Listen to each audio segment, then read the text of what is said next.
প্রিয় বন্ধুরা, আসসালামু আলাইকুম। আমরা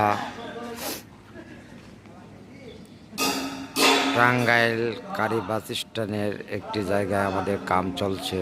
কাম মোটামুটি 2-3 জায়গায় চলছে। আপনাদের কাজের জন্য আমাদেরকে ফোন দেবেন, ফোন নাম্বার দেওয়া থাকবে, যোগাযোগ করবেন। এইসব কাজগুলো আমরা সুদক্ষ কারিগরের দ্বারা করে থাকি। আমি নিজেও এই কাজ করি, আমি এই কাজের কন্ট্রাক্টর।